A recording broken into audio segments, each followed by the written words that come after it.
Hi, everyone. Thank you so much for tuning in. This is Real Talk with Coach Sherry. And as you know, this channel is about workforce development, career readiness, entrepreneurship, and at the base, at the foundation of it all is sports. And today I have an amazing guest. I highly recommend that you get your pen and paper ready. If you have a student or you know of a young athlete that is looking to play basketball in high school, looking to play basketball or any sport really in AAU, or are looking to take it to the next level into college, you want to tune into this show, to this episode. This is my third episode of Real Talk with Coach Sherry. I want you to get that pen and paper because my special guest is going to give you so many nuggets that's going to help you on your path in school sports, on your path in AAU elite sports, as well as on your path in college sports. And I know that because personally, she's helped me and my family with that as well. And I'm just excited that she's here to share her wealth of knowledge. I'm still not sure where to look. I'm looking here, there. I'm just going to concentrate on you. Without further ado, I am going to introduce to you Mrs. Coach Ashley Raley-Ross. And let's give her a round of applause. I wish I had. How are you doing, Coach Ashley? I'm doing well, Coach Sherry. Thank you for having me. Absolutely. Thank you for being here. I really am so excited for this interview because I know that there's going to be so many people either live tonight with us or in the replay of this video that are going to really glean a lot of great information from you. Thank you, Sister Fifi Tyson. Thank you so much for sharing out this live. I truly appreciate you and welcome to the live. All right, so Coach Ashley, you know I have a ton of questions for you. I'm so curious. That's why I love doing this. I am going to go over your background, but in the meantime, I'm going to lace it with the questions, okay? Oh, I can't hear you. Technology, you can't live with it or without it. It's fine. I still can't hear you. It's fine. It happens. So everyone, I just want to thank you again for tuning in. We're going to get into this interview with Coach Ashley. Say something. Let me make sure. Is this better? It is. It is. Okay. Okay. So I met Coach Ashley, let's see, probably around 2016, 2015, 2016. Mm-hmm. Yeah. Okay. And she was actually introduced to me through her husband, Brandis Raleigh-Ross, who you guys had the pleasure of meeting in my first episode. And we really hit it off. And I had the pleasure of allowing my daughter to be on her team. I guess it's my pleasure, your pleasure. It was everyone's pleasure. Definitely my pleasure. Definitely my pleasure. So that's when, you know, I really got to see her style and I really respected her coaching style because she is a coach that really knows how to bring out the best in her players. And in life, that's what you want. A coach on the court, off the court that can bring out the best in you. So Coach Ashley actually started her post-secondary career as a player at Queen's University. Right? Yeah. So prior to that, did you play AAU growing up? I played two summers of AAU, but it was much different than it is right now. Oh yeah, I know. You should have seen it when I was coming along. It wasn't even called AAU. It was just called All Stars. And I mean, we traveled far, New Orleans and different places, Puerto Rico, you know, but it wasn't like it is now. Right. What made you say basketball is my sport? When did you fall in love with basketball? I think I was 3, maybe 4 years old. My dad put the ball in my hands. I had a mini hoop and that was all she wrote. I kind of just took to it like a fish in water. So I loved it. I still love it. So yeah. Yeah, absolutely. Absolutely. I would consider you like, what do they call them? Gym rats? Is that the person that's always in the gym, that loves the gym? I love that. Yes. Okay. So 3 years old. And so you were introduced to it. What was the positions or one position that you played, that you dominated? Well, growing up, actually, I was always kind of like a point guard because I was shorter than everybody and I was quick. So that changed as I grew older. When I got to high school, my coach changed my position to a shooting guard, and that's what I played at Queens. Okay. So Queens, and we touched on that. Queens University, you all, is in Charlotte, North Carolina. It is a very, very good school. It's a private school, isn't it? Yes. Okay, it's a private school. It's a small, beautiful campus, beautiful campus. If your student or someone you know is interested in going to school in North Carolina, I definitely recommend checking that out. But we have other schools as well, don't we, for them to check out, because there's so many interests. So what attracted you to Queens? Because there are so many schools. Well, really, for me, it was the opportunity to play basketball at a higher level and to continue my education. At that time, I'd be the first in my family to actually go to college and finish. So just the opportunity to do that was something that I was very excited and very proud about. Okay, that's good, because your family was able, that's almost similar to a lot of people. They want to try to go closer to home so that their families can still support them. That's awesome. Yeah. You majored in business marketing and corporate communication. While you were in college, and I asked the question about what attracted you to the school, because I know a lot of athletes get recruited from different schools, and some of them go to a school because they were recruited from that school, but they don't look really into what that school has to offer them in terms of a major, in terms of location. And sometimes they can end up homesick if they go too far, or the school may not have their major. And lucky for you, you graduated from Queens, but not everyone graduates from school, maybe because they get injured or, something may happen, and then they look around and say, I really don't like it here. So that's another point that I try to emphasize to students that are looking in school, like, make sure it's aligned with who you are and what you like. So you majored in corporate communication and business marketing. And what made you major in those two areas? And what were your plans to do with that major if you didn't continue on with basketball? I thought I was going to go in the corporate world. I was dead set on it.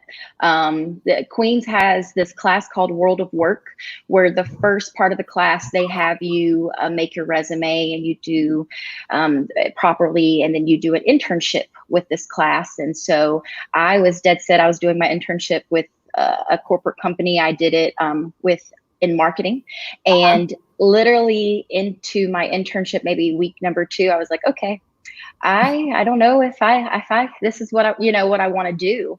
So I think that without that opportunity, I may have graduated and went right into that, So personally, as a coach now, I'm always pushing my players, do an internship, see if this is what you really want to do, because, learning about it is totally different actually doing it and being in that environment and seeing what your day-to-day is going to be. So I thought I was going to be in the corporate world marketing for companies. And so that was my plan at that time. But how did you juggle doing an internship and playing basketball and being a student? I mean, I know a lot of players, or just a lot of regular students that aren't involved in sports, it's challenging for them to juggle both. I did my internship after our season had ended.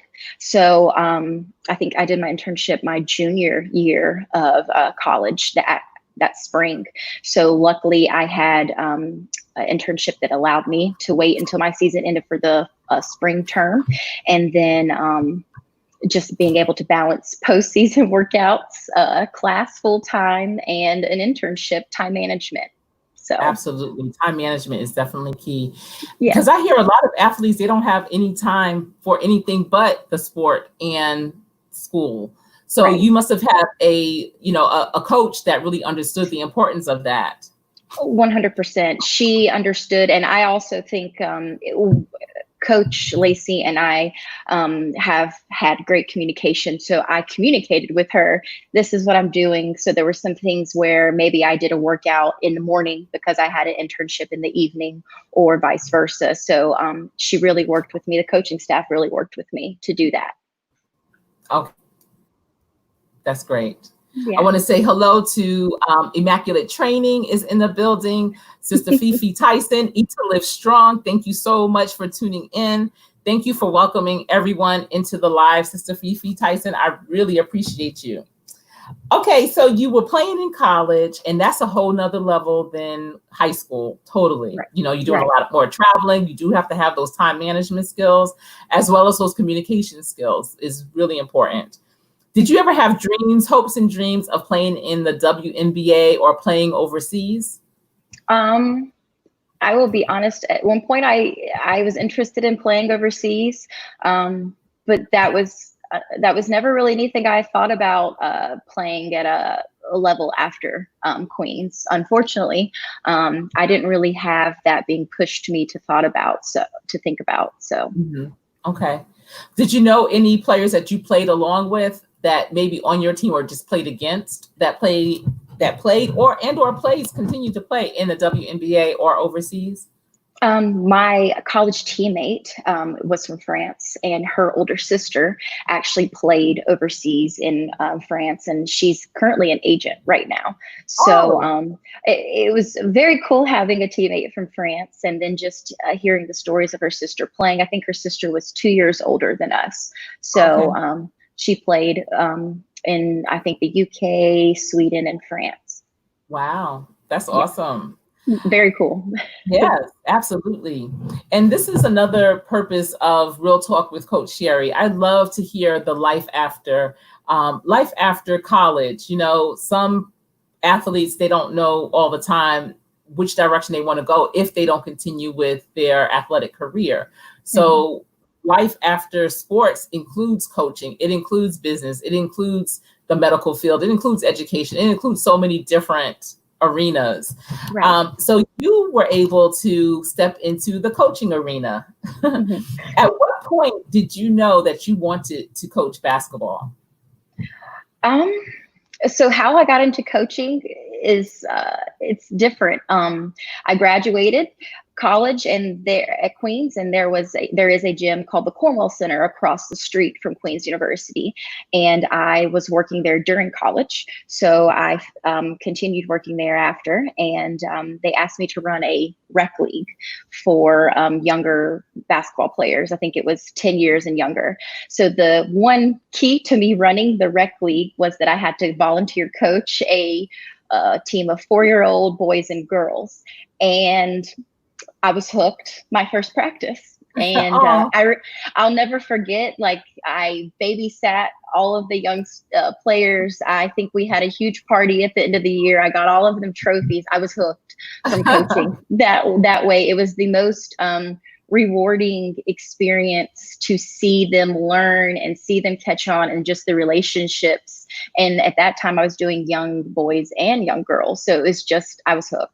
Yes. Because isn't it the thrill to see them come to you not knowing anything, and at the end they're making their shots, they're dribbling, they're doing a skill that you really worked with them on. That is what coaching is all about. 100%. 100%. Yes. And I'm real fortunate to have found that in my line of work with workforce development, skilling up the workforce in positions that are essential. And they come in not knowing anything. They just have the will to work hard and the will to learn. And at the end, they become proficient in the job, in the career path that they're on. And that is exhilarating to me. It really is. The beauty in teaching. Yes, absolutely. Absolutely.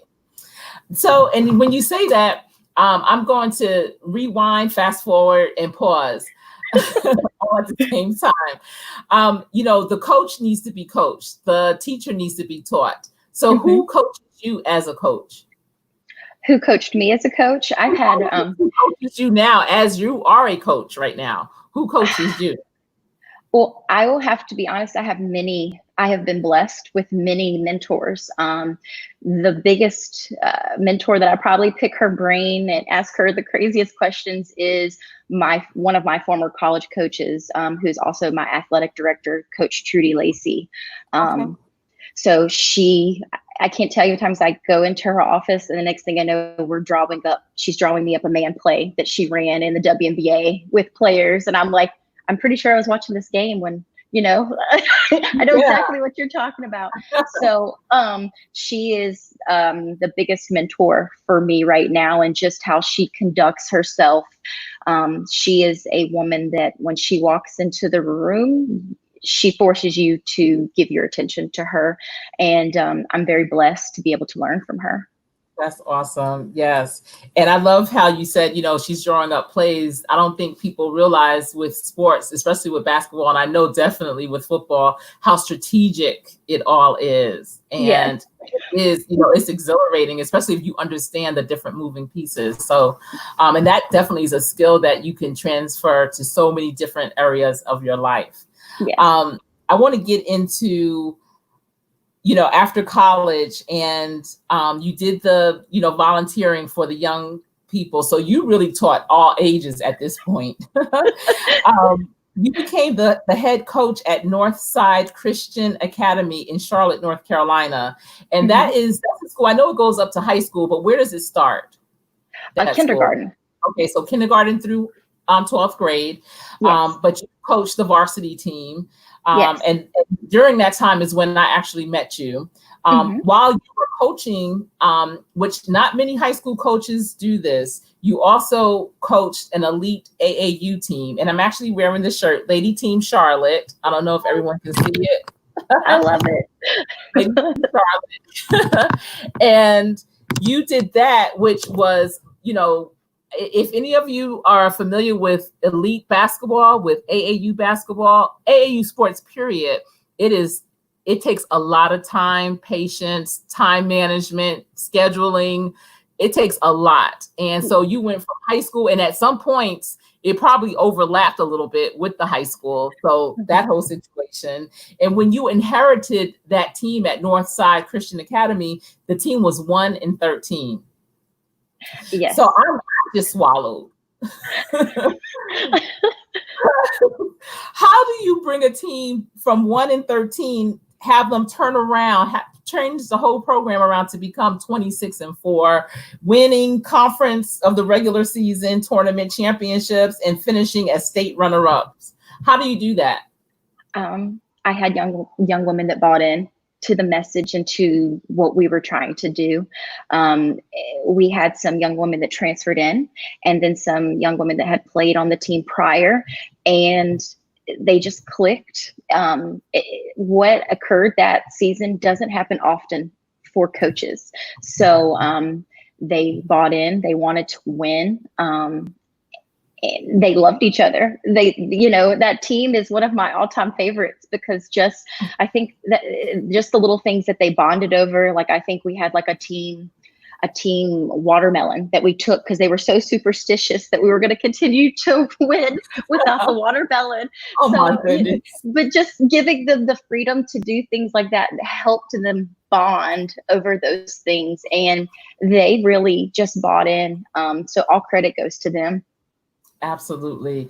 That is remarkable, and in any arena, to go into a situation, and I don't like to call it a losing situation, a challenging situation. You don't know what the mindset is, the skill set is of the players, but in reality, a great coach can pull out the best and meet the players where they are. I always call it trust the process. Because also at that age, you have to get the buy-in from the parents. So you had your game plan and they trusted the process, and in turn, it made them a winning team. And that is so awesome. Yeah. I love it. So at that point, you don't hear too many first year, I want to call it official or straight out of college coaching on the high school level. So how did you get that opportunity? So My first year at Northside was 2013. Okay. So 2 years before that, I applied to be and was given the position to be a JV assistant coach at Providence Day School. I think that was in 2011, 2012 season. And there was something that happened within the staff on the varsity team, and I was placed into the JV head coach position. It's simply God's work when you talk about this story. And then I loved it so much. I was like, well, I want to volunteer for varsity too. So I would be in the gym from 3 o'clock to 8 o'clock at night, 7 days a week. And then that propelled me to be an assistant coach for the varsity team at Gaston Day School, which then led to Northside. Okay. Wow. Yeah. So it just keeps elevating and elevating, putting yourself in the right place. You got the concept of volunteering from college, volunteering with the 4-year-olds. That always, people don't realize the importance of volunteering. Volunteering 100%. Is anything that you want to do. If there's not an opportunity, then volunteer. You can make that opportunity. I see we have Tiffany Chanel in the building. Thank you so much for tuning in. Eat to Live Strong. I really appreciate you for sharing out this live. Oh, I see Yolanda Adamalola. She is actually my line sister, and she has 4 children, a son that, Yolanda, if you can type in where Marcus has gone to school. He's actually getting his master's. He plays football, and then awesome. He's getting his master's at, I think, University of Pittsburgh. And then she has twin boys, Jason and Justin, and they play football at Notre Dame. And then she has a daughter. Her daughter is, she's a beautiful daughter. Oh, her name escapes me. Yolanda, if you can type her name in, I apologize. She plays basketball, volleyball. She's an amazing athlete. She really is. And they live in New Jersey, and I'm happy that she's here. Thank you so much for tuning in. So you have coached the younger girls pre-college. They come with a variety of skill sets, with the elite team, AAU team, in terms of it being, they start as early as first grade probably, but let's talk about high school age. You can kind of select the best of the best. And I believe that there's more AAU competitive teams than there are high school competitive teams. So definitely. Because you can have tryouts, you can select. How did you select your teams? What attracted you to the players that you wanted on your teams? Well, for me, I am extremely work driven. I like to be overly prepared, and I like to make sure that I feel that I have outworked anybody that I'm going to face. So I looked for young women that had those same attributes, that did not mind putting in the extra 30 minutes of form shooting after practice for repetition, that didn't mind staying after and working with Coach Brandis, Coach Courtney, to get up extra reps. So for me, it was just really the young women that really wanted what they said they wanted. And that way I could help them, so that way we're on the same page. And as long as they had that drive and that work ethic, then we were okay. That's good. That's good. So it sounds like you didn't turn away too many people. It's almost like I always say, people fire themselves. They check themselves out.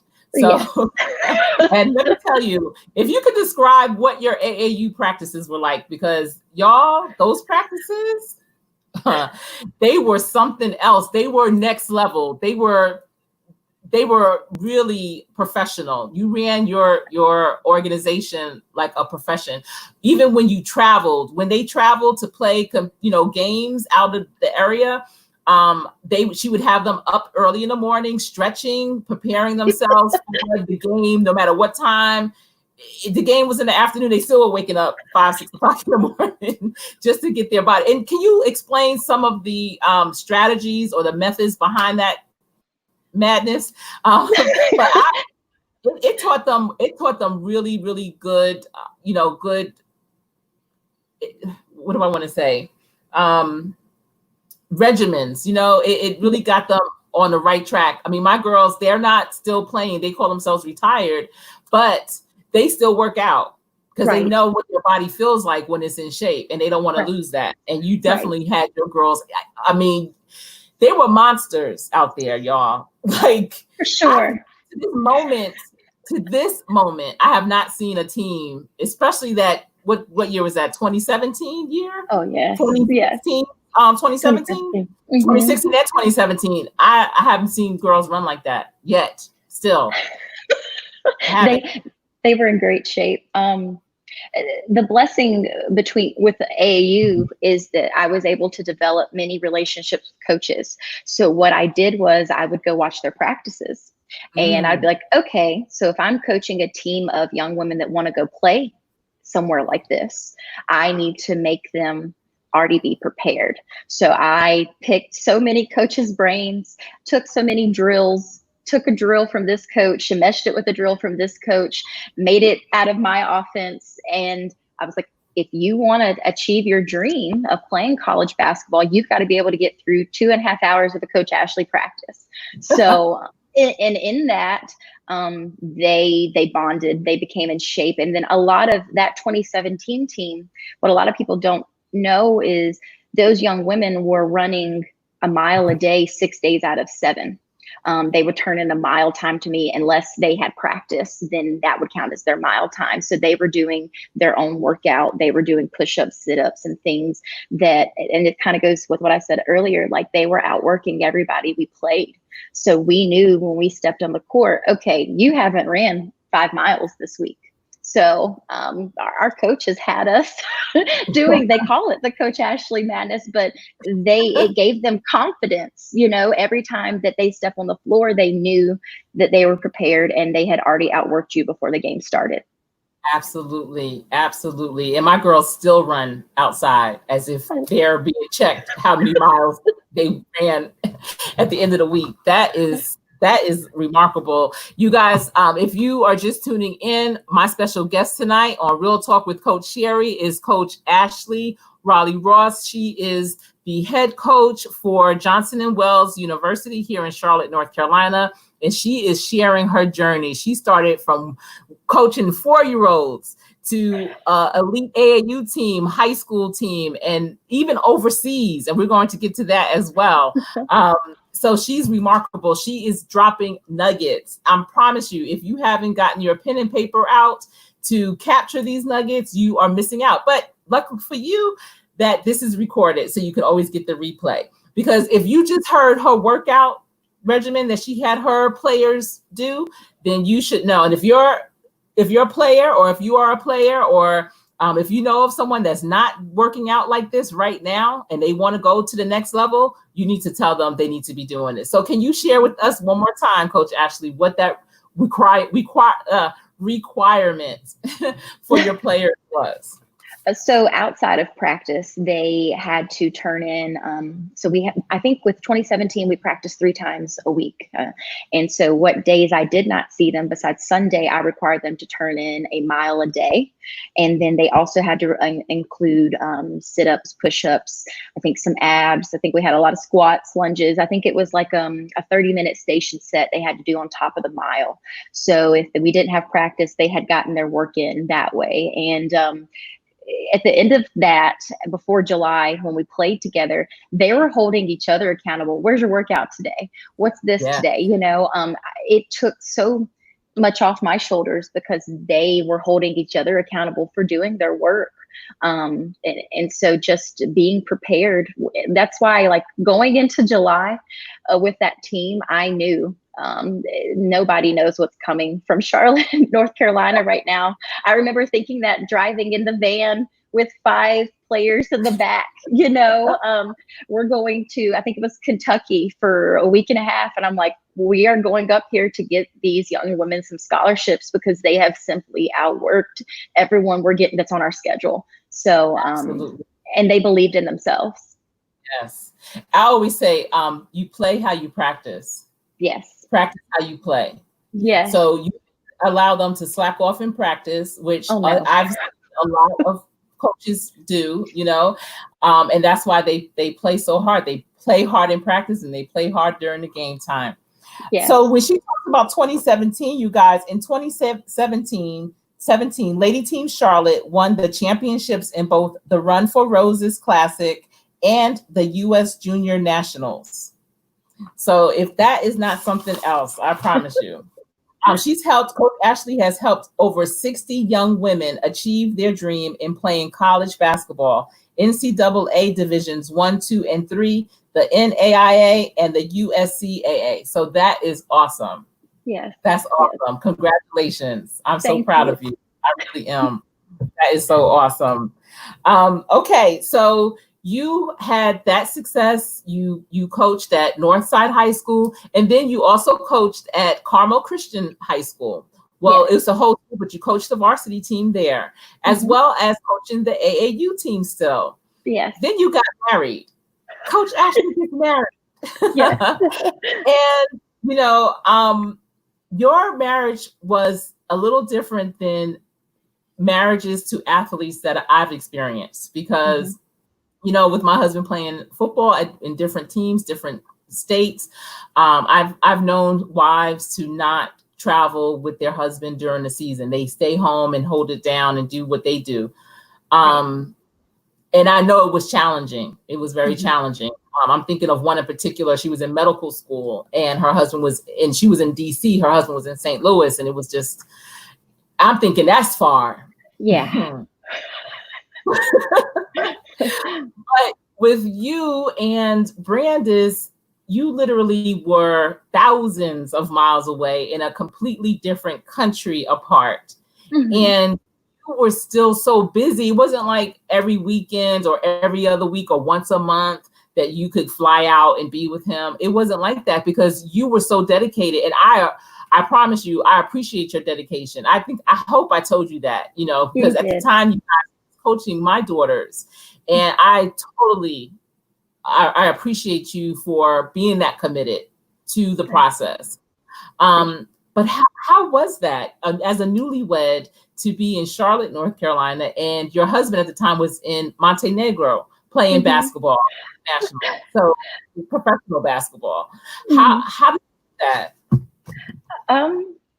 I kept myself really, really busy. I think that summer I was coaching, I coached at Carmel.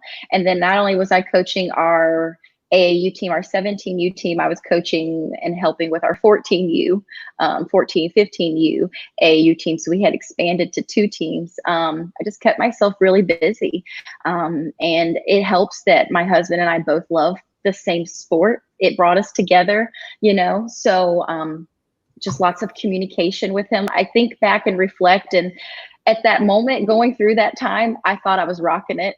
And hindsight's 2020. I'm like, oh no. So together.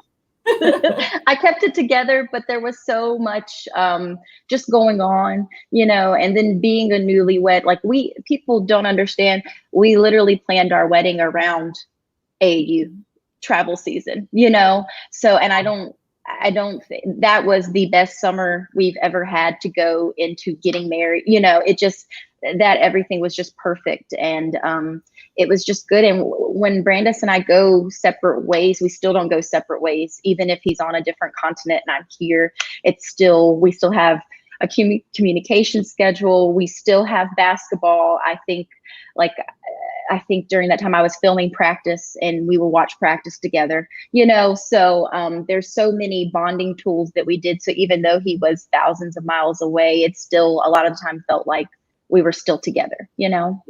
Yes, I get that. I totally get that. And, because your love is real, you didn't have to worry about any other coming in. You both put God first. And that's so important in any marriage. I don't care if you see your spouse every day. If you don't put God first, you will always falter. It just will. And I know that you both love the Lord. And that's another reason why I love you two so much. I think it's a great, great union. I want to say hello to BB Physio Food, as well as I am Tracy Lee. Thank you so much for tuning in. I am Tracy Lee says, hello, Queen at CoachSherriJ, panel guest and chat. So she's saying hi to everyone. Thank you so much. I appreciate everyone being here today.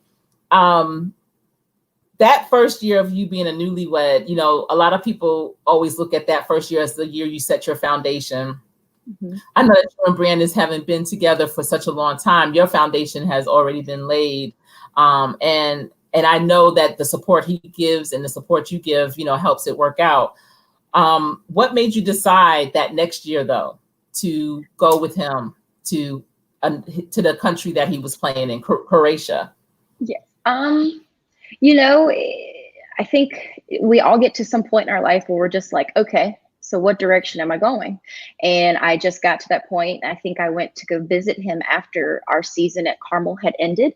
And it was a big discussion because we had just gotten married not long ago. And I was like, you know, maybe it's time I change my direction, because it's not fair for you to change your direction right now. Your career is taking off. His career's still taking off. So I made that choice to just kind of put him first, us first, you know.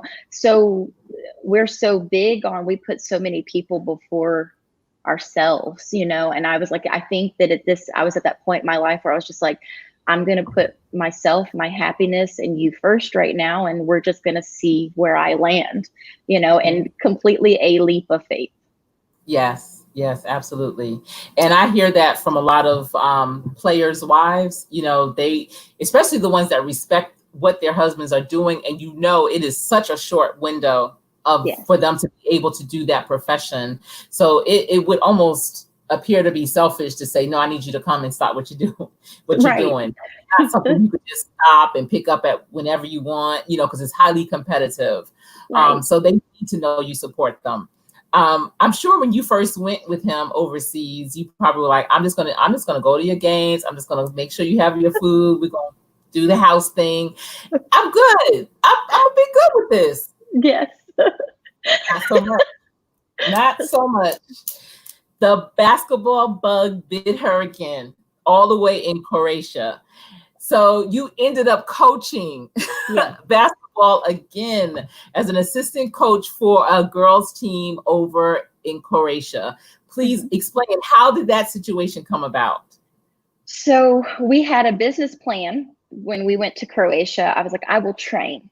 I'm just going to be a trainer. I am going to support you. I'm going to be your number one fan and actually be able to go to your games and, you know, do the wife thing. And I think my first training session, my first training session, we worked out a friend of his there. I think he was 17 at the time, and Brandis's assistant coach from his team in Croatia came in the gym. And the next thing I know, he is on his phone and I'm rebounding and I'm leading him through some ball handling drills, putting him through some shooting drills. And Brandis's assistant coach comes up to me and he's like, you're a coach. I'm going to put you in contact with my friend. And he calls him and he hands me the phone. All of this going on. And so I get on the phone and I talk to the coach and he's like, come to my practice tonight. Okay, I'll come watch practice. Sure. And so I go thinking I'm going to watch practice. And the next thing I know, I'm leading ball handling drills and I'm running the 15U practice at one end. And I'm like, okay, you know, I say this all the time. I think God's sense of humor is very funny, because I went to Croatia thinking one thing and he's like, nope. No, I have something else for you. You have no idea. Stop trying to make plans. You know, and I often say that Croatia changed my life. It changed everything for me. You could not pick a better situation to be in. I was with one of the top clubs. Actually the top club in Croatia for women's basketball. I had the best mentor in Coach Jelko. I call him Coach Z. He literally took me underneath his wing and taught me so many things and let me have so much freedom with that team and with those girls, because there was a U17 team and a U15 team. And he gave me so much freedom that is not normal for a European coach to allow an American coach to come in and do.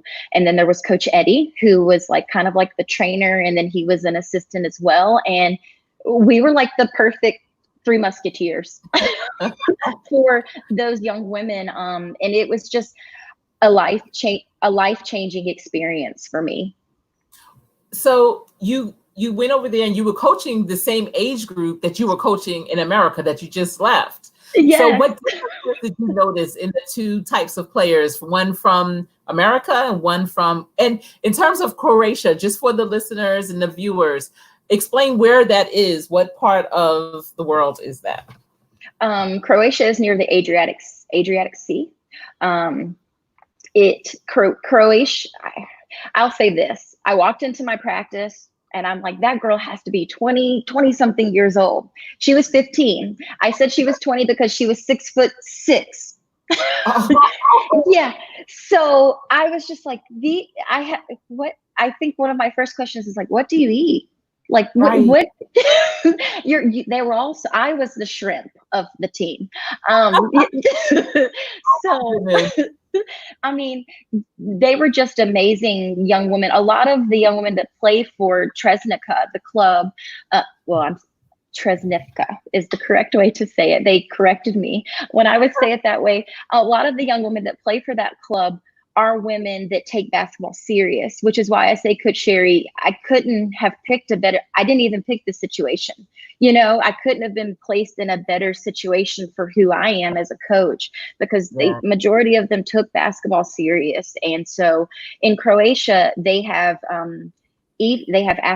morning school and they have evening school. So a lot of the young women I coached would do evening school so they could make morning training, which was voluntary. So we would have morning training and it would have anywhere between 10 to 30 girls, and that's voluntary. Wow. and then they would go to school and then they would come to practice at night, and we would practice, I think, from like 9 to 11:30 at night. And, you know, it's just, that is a work ethic that went well, that I worked well with. You know, I did not mind. And I'm going to share this. People do not know that I walked 30 minutes to practice and I walked 30 minutes home twice a day, unless Brandis was able to come get me after his practice, you know? So like I say, like God knew what he was doing when he knew what he was doing when I got on that plane to Croatia. Yes, your steps were ordered, definitely. Yes, 100%. So when you walked 30 minutes each way, what was the walk like? Was it like, what is the terrain in Croatia? What is the environment like? So it's very European to walk everywhere. So when I say that, everybody was walking. You know, they walk, they ride bikes, they rollerblade. So I had a direct pathway that went straight to the gym from our apartment in Zagreb. So it was just literally, I would walk on the main road. It was not like a situation where I would feel uncomfortable. You know, it was just, I think I would come out of my apartment, make a left and go straight for 25 minutes, then make another left. And I was there. You know, it's just, that's a good situation. Right. Perfect situation. Right. That is. And I'm sure you worked out when you got to the gym, because that's how you are. That's awesome. Now, first I want to also give a shout out to Yolanda Adamalola's daughter. Her name is Maya. It just came to me. Beautiful Maya. So if they are still listening, thank you so much. I also want to thank Pastor Kim's Corner for being in the building. I see Carter's Eats is in the building. Thank you all for your support. I truly appreciate you. Wow, we have about 27, 28. It keeps 29. It keeps going. This is awesome. Oh, we have 10 people in the live. Okay, that's the time. I was getting confused, but still. Thank you. So it sounds like internationally, they definitely take it a little bit more seriously than here in the States. Why do you think that is? Well, I think in the area in which we were, it's ex-Yugoslavia, and it's very work driven. You know, for example, even Brandis's team practiced 2 times a day. And I think they did that more like 5 days a week, you know, so that is a normal lifestyle for people in that region. Okay. It's a normal thing for them. So how can we get some of that over here? You know, we need people to take more initiative. We need people to, you know, be stronger mentally and physically, where they're willing to put in the extra work. How can we instill that, especially in our young people? I think just continuing. The biggest thing is to make the work fun. They have to love what they are doing. Like for me, I don't feel like I've ever worked a day in my life, especially when I became a college coach. Like I do what I love. You know, the young women definitely have to love what they are doing in order for them to willingly put in the extra work. Mm-hmm. I get that. So the expectations here in America when people are playing basketball, I mean, I did a teaching fellowship at a Title I middle school, and a lot of the young boys there, and I did career and college readiness Mm-hmm. things with them, right? Mm-hmm. They wanted to play in the NBA or the NFL, but they weren't even playing on their school's team. Right. So our expectations, I feel, are so huge here, but we don't want to put in that hard work. Like I know people that come into an entry level position and already are trying to get their manager's position or the director's position. And it's like, you have to start and work your way up, prove yourself, be innovative, work hard, learn, do all these things, because everyone has a path. Everyone has a story, and your story, I mean, if you're lucky, it could be from 0 to 100, but you still have to put in that work. Mm-hmm. So what are their expectations? Since our expectations are so, I just want to, graduate high school and go into the NBA, to the NFL, our expectations. I think a lot of at least with the club I worked with, a lot of their expectations were to play on the national team. They wanted to be, Tresnica is a direct link to the national team. And if, that opens up so many doors for, I think there was a young lady that played in Hungary from Tresnica. She took a better deal, and she actually is now going to UConn to play. Okay. So yeah, I think, also another reason the club was a great place for me to be is because a lot of the young women go play college basketball. There's a direct tunnel to go over to America to play. So a lot of them see basketball as a way to continue academics, That's good. Yeah. So, with that said, all right, so they're there, they have their goals set out. What if they fall short of it? How are they received if they fall short? Honestly, they continue to play in Croatia. Okay. There's new, like, the team, the Tresnica has a senior team, and the senior team is where the older players play. When I was there, they had 2 Americans there, actually, 2 American women playing on their team. So that's kind of a link for them to go that way, or they can play for a different club in Croatia if they decide to continue to play. All right. I feel like all sports are very competitive. I mean, yes. You're competing with the person sitting next to you, the person on the other team, the person in the next gym. Really, right now, you're competing against the world. Right. And I feel like, and I don't know, maybe I'm wrong, but I feel like our players here are not being groomed to be as competitive as they need to be to compete against the world. Yes. As a coach, and a highly respected coach, a coach that has probably coached in so many more arenas than the average, way better, more than the average coach, absolutely. What do you think a parent can do to help prepare their athlete to be competitive, to be able to compete with people from around the world? What are some things they need to do? I think the biggest thing is the young woman needs to want to do what you're asking her to do, or what she, it needs to come from her, because like we were discussing earlier, if that is her dream, if that is her passion and her love, then she's going to put in the extra work, and she's not going to be competing with the girl on this team. She's going to be competing with the person she was yesterday. She's going to be competing to beat that score that she got yesterday in the shooting drill she was doing. I think it's just really encouragement.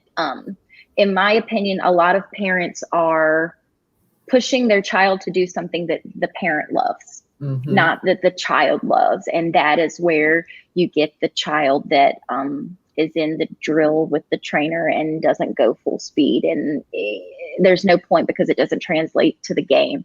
So I think the biggest thing as parents is to make sure that your kid really loves what they're doing. And being okay if they don't, supporting them to find something else that they love. If it's not a sport, that bond with your child, it goes for life, Yes, absolutely. Absolutely. And, some parents, it takes us a while, I'm putting myself in that, to get to that point to say, oh, okay, this is what you really want to do. I get it. Right. And I support you anyway. I love you anyway. 100%. People will be amazed when a student, a child, an athlete, whatever, a person is doing what they love, how much they excel at it. Everyone's path is different. Yes. They also go the extra mile without realizing they're going the extra mile. Yes. It's just the little things that are such big things. Yes. They add up to be such big things that they do. If you do something every day, for 21 days, now you do it naturally because it's a habit. Yes. So, 100%. So also with diet, did you notice a difference in the way that the players ate in Croatia? Food is totally different in Croatia. It's Europe in general, food is definitely different there than it is here. It's less fast food. It's more like home cooked food when you go to a restaurant. It's totally different. I miss it terribly. I tell Brandis that all the time. So the diet wise, definitely, but I think it's just because that's natural what they eat over there. It's natural that they have lunch at a certain time and their portions are so much smaller, it's their food is made differently. So I think that just all goes hand in hand with their diet. Do you think that made a difference? Did you see that playing a part in a difference between the players there versus the players here?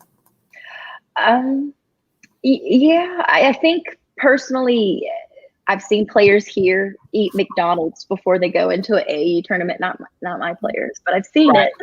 I've seen it. I know. I've seen it for high school. I'm like, wow, that's what they ate. That's why. Yeah, but I think that also goes with like lack of knowledge, understanding that what you put in your body 24 hours, 48 hours before your game is really what your body is fueling itself off when you play.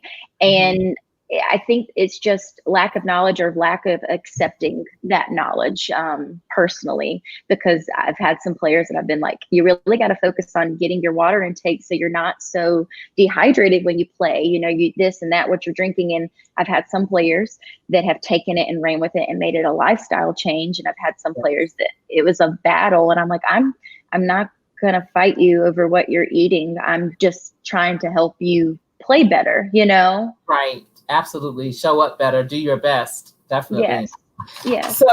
So I had a question about the food. Just a second. I want to go into the chat real quick. Thank you, Adams Exploits. I see that you're here. Oh, he said lots of potatoes. They eat lots of potatoes in Europe. Yes. Wow, really? And they still are able to maneuver? If I ate lots of potatoes, I'm trying to tell you, those potatoes show up everywhere. They don't. Coach Sherry, I will tell you, I felt so much better living in Europe, just even myself, and I wasn't playing, just based off of what I was eating.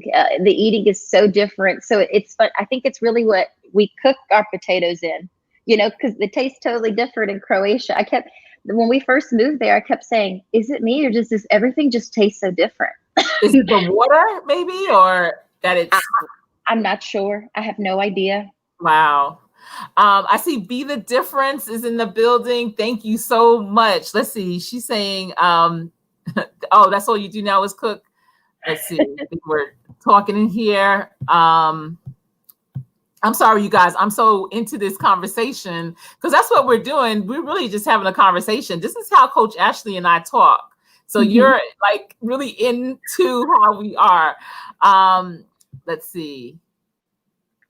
Homemade. They're saying like homemade is good. I wish I could keep up with all of your comments. Let's see. Thanks for asking that, Coach. I guess it was about the diet. Oh, wow. I've heard of that about 21 days. I think Pastor Kim is talking about the habit. Something becomes a habit. Oh, yeah. I love home cooked food too. Be the difference. Oh, for sure. I can't do it myself, but you know, when it's done, stuffed cabbage is delicious. Do they do a lot of things with cabbage over there? Yes, cabbage. That they had this cabbage salad, and it was at a few restaurants, but there was this one specific restaurant, and I'd be like, it was on the lake, Yarun Lake, and I'd be like, look at Brandis, I'm like, I'm ready to go eat at Yarun Lake because simply the cabbage salad. Wow. And I see Immaculate Training says, and if you guys are not already subscribed to Immaculate Training, that's actually Brandis's YouTube channel, I highly recommend you go there. You can see some of their workouts, some of the things he's doing with exposure camps, some of the workouts that Coach Ashley has even done with her AAU team and her high school teams when she coached at that level. They've done a lot, not just in the weight room, not just on the court, but also yoga. Yes. Do you want to talk a little bit about why yoga was incorporated? Well, so yoga was incorporated because in the summer we were playing such a hectic schedule. And then on top of playing the hectic schedule, we had practices, and I wanted us to still be active, and still be together as a team, but do something that was good for our bodies. And that is how yoga came into play. And I sat down with Miss Roper, another woman. I have picked her brain about things. She actually came and did yoga with Johnson & Wells this season. Yes. So it's so good because she had me, Brandis and I do yoga with her before she did it with the team. And she's like, you're going to stretch things that you didn't realize you needed to stretch. And I'm like, if I feel this way, I can only imagine how beneficial it's going to be for our girls, you know? So, and then that turned into, they love to start stretching, you know, because they wanted to do those stretches and that they had learned in yoga. And not only that, just the time with yourself to slow your brain down, because we go, especially women. We're going. And to be able to have 50 minutes to yourself where you're just stretching and you're listening to calming sounds and you're at peace with yourself, it's like a 50-minute brain break. Yes. You know, and I think that we all need that at some point. The fact that you implemented that to those young ladies that were still in high school at that age is amazing, because to this moment, my daughters still do some form of yoga. They each have a yoga mat, and almost on a daily, they are doing something. Imagine being in tune with who you are, your body, your mind, your spirit at that age. How much further it'll propel you, because, you know, women like my age are trying to now get into those types of things. And those are habits that will just benefit you in so many different areas. So thank you for introducing my daughters to yoga. I love that. I love it. Thank you. I'm going to rewind just a little bit. What was your biggest success as an AAU coach? Helping all those young women go to college. Yes. Helping them do that because literally that's what they were working for. That's what I was there for. So winning championships was great. Winning games was great. But to be able to see them sign their letter of intent, and then the young women that didn't go play in college, the relationships that I've built with them, you know, I still talk to a lot of my players. You know, when Johnson & Wells was announced, the first people to congratulate me were my former players, you know. So just being able to help them go to school, and the relationships I built with them are lifelong. Absolutely. And for the players that didn't go to school, I mean, to play basketball, to go, like my daughters that opted out of playing on a college level, the skills that you instilled in them has created that competitiveness that is giving them so much success off the court. Yes. In the classroom, in the organizations that they're in business, you know, just in so many ways, they always are referring back to those same habits that you instilled in them. So that is amazing. And that's the thing that I love about sports, that it could be that foundation for you, for Yes. your life. Yeah. One thing that I want to let everyone know is something that you do for your athletes, or did as an AAU coach, the films. Mm-hmm. So Yolanda Adamalola, that's in this live right now, her daughter that's in high school, she had shared a clip of her daughter playing, you know, like a film that they put together. And I shared the one that you guys did for my daughter, because I'm not sure if every AAU coach is doing that, is actually making the film, filming those tournaments, those great moments that the player is having. I know parents are doing it on their own, but Mm-hmm. I appreciate it just to have that memory, that legacy that, you know, we can always go back to for my daughter to see, like, this is you did this was hard. That means you can do so many more things that are hard, you know? Right. Why do you think more coaches aren't creating videos for their players specifically, not just for the team, like a big team video, but specific for that player? I'm not sure. That was a tidbit that was shared with me because of picking college coaches' brains. I wanted to know, how can I make my players appeal to you? You know, how can I make schools want my players? How can, you know, they're great young women. They have great GPAs. How can I get you to see them if you don't make this tournament? And, you know, the biggest thing was make them a highlight and have full game film ready if the highlight catches the coach's eye. If you have a good enough relationship with that coach, then send them the full game film, because the relationship with that coach is already there and they'll trust and to take the time to watch the player you're sending, you know? So that was the biggest thing for me, was just making sure that what I was doing with these young women and you investing your time and your money was worth it. Yes, it was. Yeah. That's what I'm saying. Like the fee that you paid, because AAU is not free. No. So the fee that you pay, that is an amazing bonus, a benefit in addition to. And I think that's what set your club, your team aside from many of the others, you know? I appreciate that. Yeah, absolutely. Absolutely, definitely. What are some things that you think a parent or another coach should put into film to make it attractive? To, like, should it be the music? Should it be like how long should the clips be? How long should the film be? Well, first thing, the music needs to be instrumental. Or just be careful with the music choice. I think as a college coach, I've viewed some very interesting highlights that have had some interesting music with it. I think the biggest thing is when you're sending out the film, to know information about the player that you're sending that film out. So for example, if you're sending film of a post player to a team, you need to know that that team has a need for the post player, you know, or maybe that team, that connection that you have with that team, maybe they know someone that needs a post player. But it's just, you need to know who you're sending the film of and who you're sending the film to, and don't blind copy. That's another thing. I don't think it's beneficial for you, or you should blind copy. I don't think it's beneficial for you to mass email coaches and to have all of their emails there. I think, you know, because if you've sent the same highlight to 85 different coaches, you know, it just doesn't, and they can see all 85 emails. It's not the best look. So I would, and another thing is to make sure that you've spelled your player's name right. You've spelled the coach's name right that you're sending it to.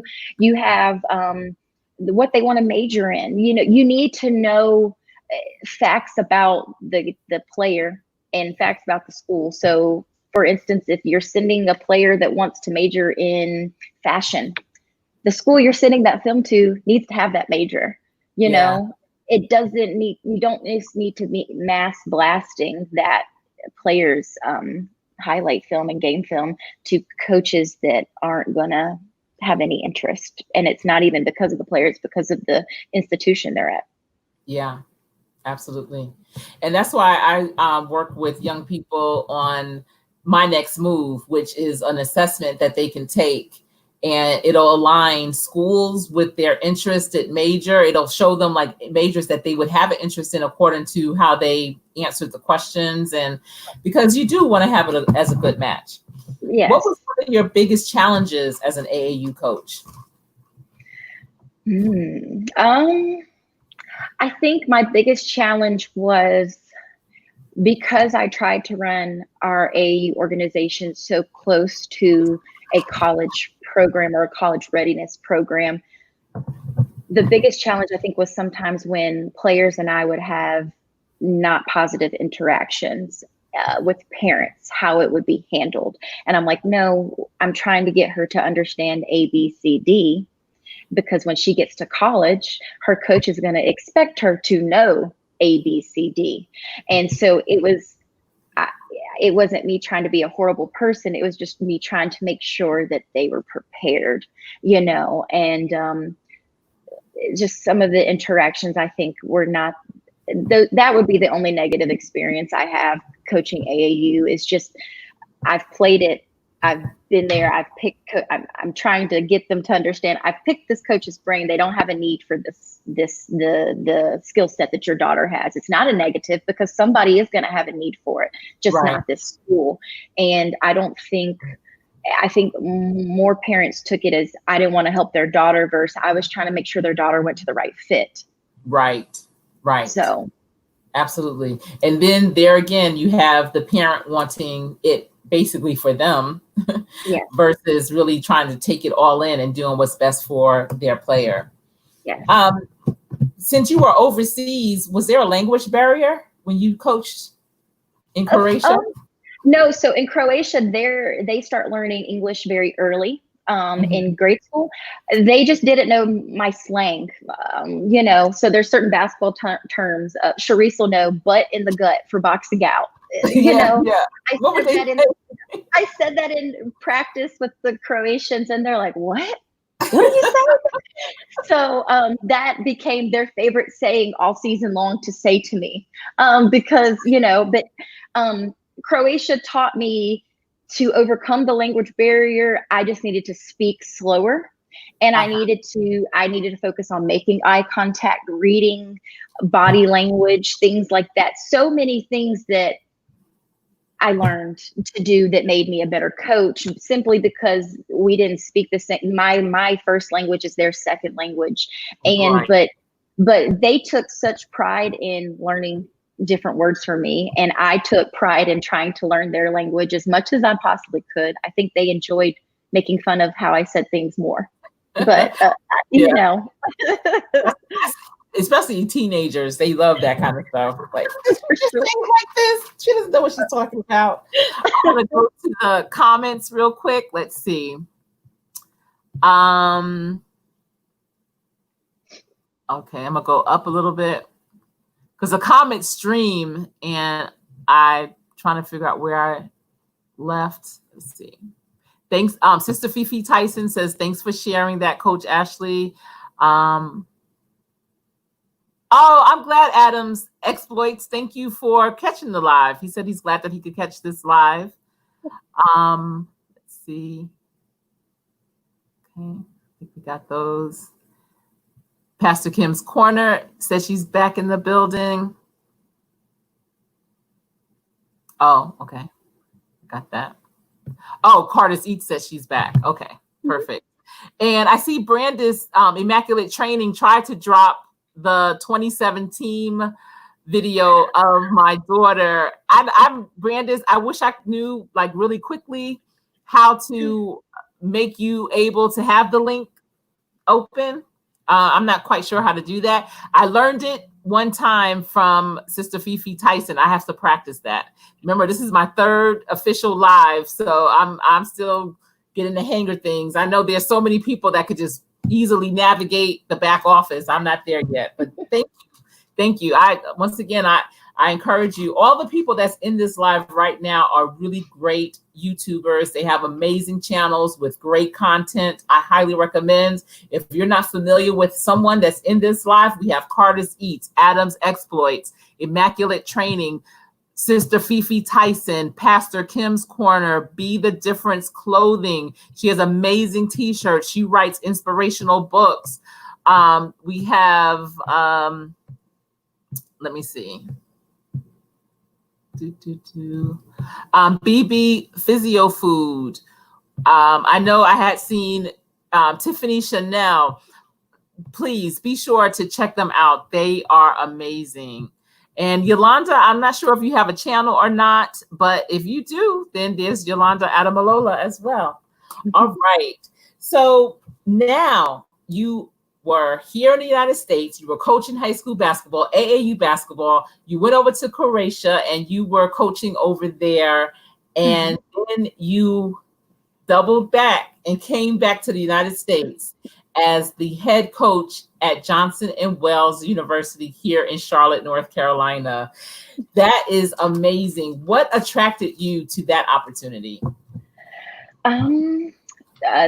Well, just being able to coach college basketball is an awesome opportunity. Being even thought of to coach college basketball is a blessing. And then the fact that it was in the city of Charlotte, where I've lived my whole life. You know, the only time I moved away was to move to Croatia. So just that opportunity. And then one of my college coaches, Coach Lacey, is actually our athletic director. So just having the support, knowing that I was supported by my former coach, just made this opportunity amazing. Yes, absolutely. And you know what? Having your former coach, that means your brand has always been stellar. That means there was something in you that she saw that could do this. You know, a lot of people don't realize the impact that you have on people, no matter what age you are. So you met her when you were in college, but no matter what age you are, can make such an impact until they will consider you in the future. You know, you just don't know how paths cross. And Right. That's why it's important to protect your brand. So that's so amazing. How is coaching on the college level different than coaching young ladies prior to college? Well, coaching college basketball is 24/7. So for me, and this is just the way I do things, my phone is on loud 24/7 because I never know what's going to go on. And some of the girls I coach, the young women I coach, are from Pennsylvania, Florida. You know, I am home here, you know, with them. So I just think that when I was coaching before college, they got to go home with their parents. So I knew they were okay. And here they're home in a dorm. So for me, just the biggest thing is this 24/7. I've had a player call me at midnight upset, you know, and I think that's my job, is to be there for them, to understand what's going on, you know, so I know what's going on the next day when she's not herself. So just coaching is 24/7. Yes. Okay, cool. When I see a question from Adam Exploits, is Johnson & Wales more restaurant management? It sounds familiar. Could you explain Johnson & Wales University?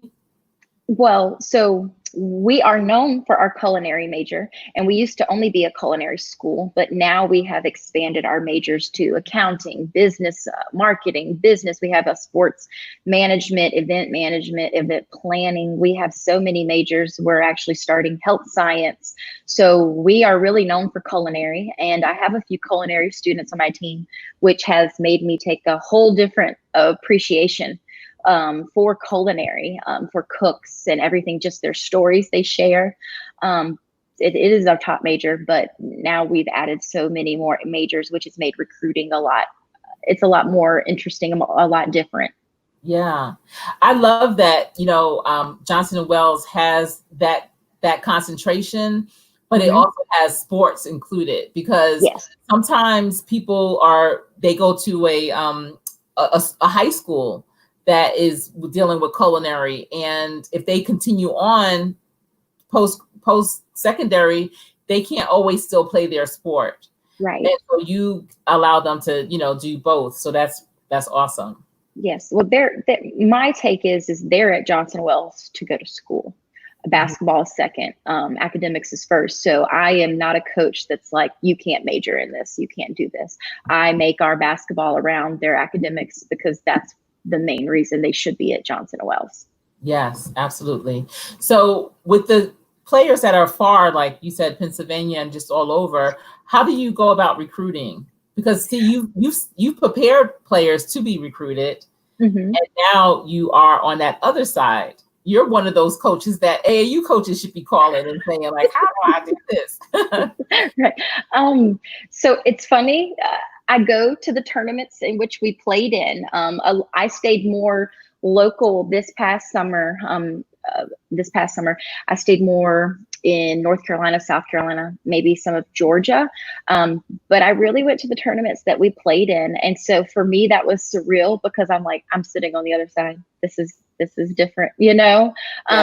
But for me personally, I have such an appreciation for what the AAU coaches and the high school coaches are doing. And I don't know if that's normal for college coaches, because a lot of them haven't been on the other side. So I know you're coaching an 8 a.m. game and your players are still asleep.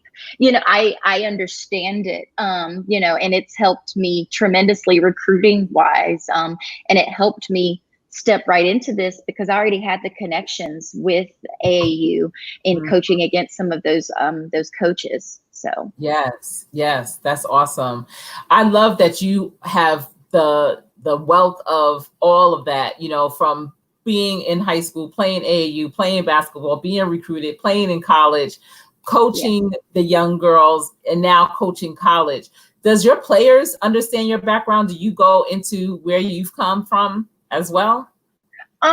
So I think with this first year at Johnson Wells, it took me a while to get to a place where we all as a team opened up, and we actually just had a Zoom meeting with our team going forward, and the returners talked about that we all wish that it wouldn't have taken as long to open up, because once we all opened up and found out about each other, and this is what's going on, this is why we are the way we are, this is who coaches, this is why coaches crazy about time management and crazy about you being 15 minutes early, and if you don't communicate you're going to be late, this is why.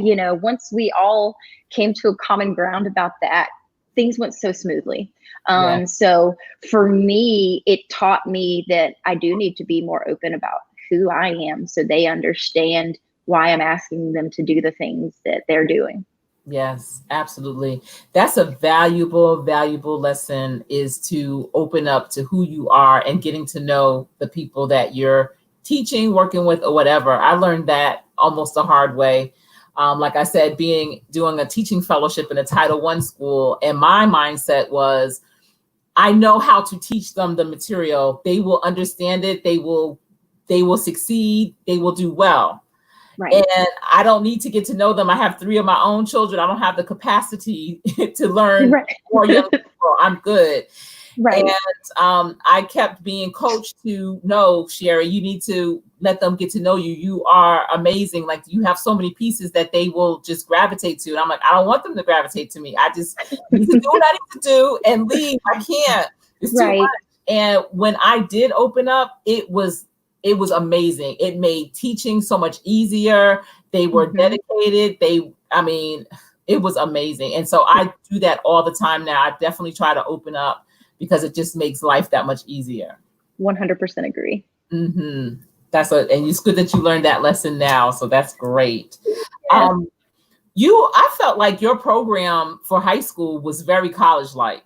I mean, you had the girls in high school, not AAU, in high school. They were in daggone Greensboro, DC, like amazing tournaments, amazing exposure, just the work ethic of it all. What are you doing different now? Because obviously now you're in college coaching. What differences are you doing, or what's the same? Well, for me in high school, we traveled to all of those tournaments because I wanted the young women to get exposure. I love it. That's where the college coaches were. And once again, you're coming to Carmel, you're playing basketball. For me, my job is to get you seen. Mm-hmm. That's why we traveled. As crazy as that was, those are experiences that they will remember when they are my age, that they'll talk about the trip when we took to DC for the Title IX tournament. Yeah. So little did I know that was making the transition to coaching college basketball and traveling much. It was easy that way for me because I'm used to traveling. So the biggest thing for us this year was we went to Buffalo. I don't know if I was the smartest in choosing when we went to Buffalo because it was in December. So it was like negative 27 degrees. But what I didn't realize is some of the young women on my team would have never went to Buffalo or would have never traveled out of North Carolina, South Carolina, had it not been for that trip. Mm-hmm. And I didn't realize until I was like, let's do something fun. We put on all of our winter clothes and went to Niagara Falls because, hey, that's what you do when you're in Buffalo. And that it just, the traveling it's the traveling and the bonding and the experiences that they encounter when they travel together and they're with us as coaches. That is what they remember. They don't remember that they went to Buffalo and they only won one game. They remember that they went to Buffalo and the funny story of coach slipping off the bus or, the crazy breakfast we had. So for me, it's what are we talking about when we're older? What memory are you making? What are you, we're doing something we love. You're investing your time. Let's have fun while we're doing this. I love it. Absolutely. I 100% agree. Adam's Exploits, I appreciate your questions. So he has a question. Can you give athletes full scholarships? He's wondering if Johnson & Wales gives full scholarships. So we are a USCAA Division II team, which means we do not give scholarships for athletics. We give merit, admissions and financially give merit-based scholarships based off of GPA and financial needs that way. So it's very similar to an NCAA Division III school. Okay, good question. He also says, sounds like some professional coaches, if you aren't 15 minutes early, you are late. Yes. Yes. And I know in the NFL, if every minute you're late is $1,000. So well, for every minute they were late, it was a sprint. I'll get you one way or the other, definitely. Carter's Each says, oh, thank you you love the basketball backdrop. Thank you.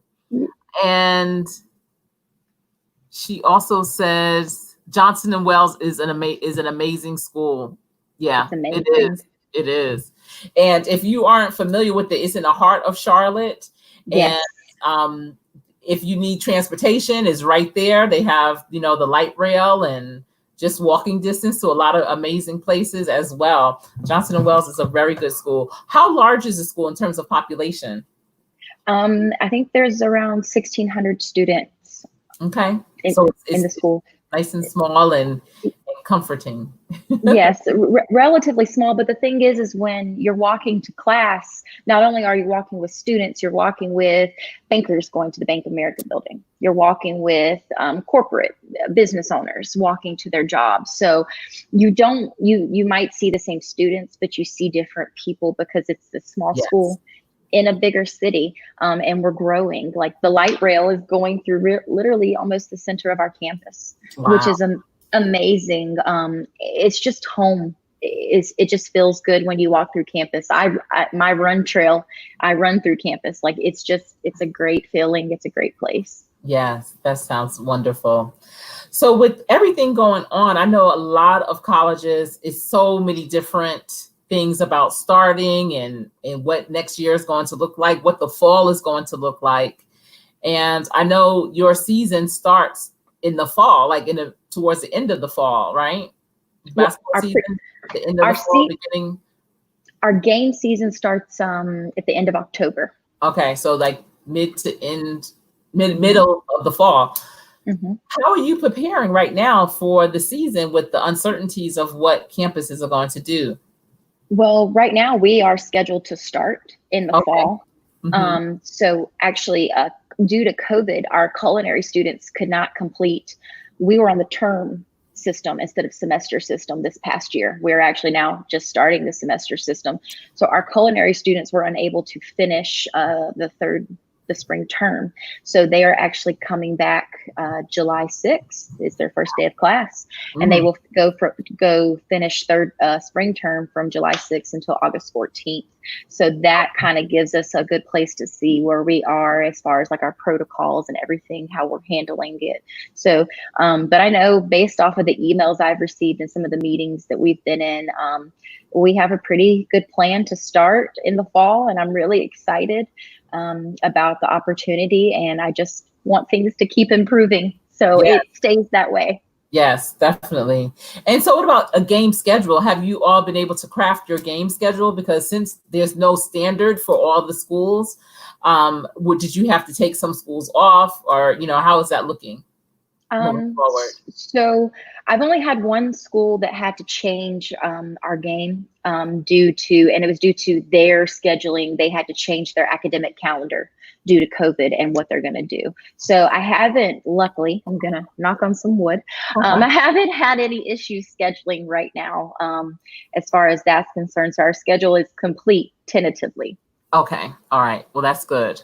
So we'll keep our fingers crossed for that. And I have enjoyed this conversation so much. Will you be, so Adam's Exploits was asking, will you be starting school in September? So with it being the semesters, not the semesters, the different sessions, like you said, in July 6th through August, and then after that, when will it start again? I think our first day of class is September 1st, if I'm correct. It's just somewhere August 31st, September 1st, I believe. Okay. That sounds good. Let's see. So Coach Ashley, we are getting ready to come to a close in a little bit. Do you have any questions for me? I do. So for me personally, Coach Sherry, you have been a role model for me because your lifestyle, you have been a wife to a professional athlete. And I think we've had this talk before. Only a wife of a professional athlete understands what it is like to be a wife of a professional athlete. So I can have friends and I can tell them what's going on right now and how life is, and they look at me like I'm crazy. But when I talk to someone like yourself, you completely get it. And so for me, in our past conversations, you've always talked about how like you kept yourself going and you kept it going, but you also were so supportive. And for me personally, as I see myself continuing my career and elevating myself, sometimes it's a struggle. It was much easier to focus on my marriage first when I was a high school coach, Right. And as when I got to college, it's just been more, it's been more tough. I've had to more schedule, more organization, more stuff like that. So for you, how did you handle still rocking it, but still being, you were a mom. We're not there yet, but you were a mom and a great wife, and you rocked it. How did you continue to stay so level with everything? Well, one thing is, prayer. I literally would go into my closet and pray and just listen. Like, I wouldn't always say anything because God already knows what's in your heart. So I would just lay and listen. And I would allow him to order my steps, just like he ordered your steps in Croatia. He really, if you just lean on him to guide you, it will help so much. And always, not only to be supportive to your husband, but remember to be supportive to yourself, which means taking time out to do things that you enjoy just for yourself.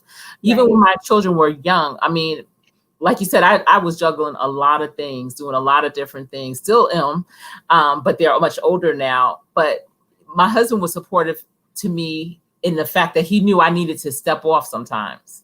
So I would do weekends by myself, like at the Valentine Resort, just to recharge. I needed to recharge myself. So you need to take that time to recharge yourself away from everyone. One time I brought him with me one weekend. It didn't work out. Like, I need to be here alone. And as a coach, I know you talk a lot. You're moving your body a lot. So you need to be at a place where you're not saying a word to anyone. You're not moving your body other than getting a massage or something. Right. The self-care. And that is really what helped sustain me. It's giving yourself something to look forward to for yourself. Okay. But listening to what God has for you and taking advantage of that. Like, don't even second guess that. Like, no, this is where he wants me to go. This is what he wants me to do. Right. And you know, that's really helpful. But I know that Brandis is very supportive. Having a supportive spouse is like the number 2 thing. Oh, for sure. Because if you're not supportive of you and your goals, and all they want is for you to support their goals, that's where the challenges start to come up. Definitely. I appreciate that, Coach. Yes, absolutely. Absolutely. Don't lose yourself, because that's what made him attractive to you, you know, attracted to you. And that's, I know for me, you know, before getting married, I was busy like you. So you want to keep it. Hi, come say hi to Coach Ashley. Come on. Here's Sharice. Reese. Hi. Oh, hi. Hi. Thank you. Oh, her and G went out. This is a full weekend for Gianna's graduation. To all the 2020 graduates, congratulations. She picks up her diploma tomorrow. Today was the ceremony. And so they were just doing the sister thing, and tomorrow we'll do the family thing. But yeah, but thank you for that question, because I'm hoping that someone else that's listening is also able to glean something from that as well. You know, it's almost like having a child. You don't want to put your whole self into your children because they grow up.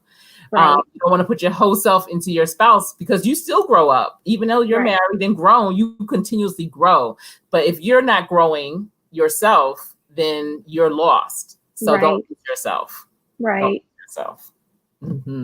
I appreciate that. Absolutely. So you have any other questions for me?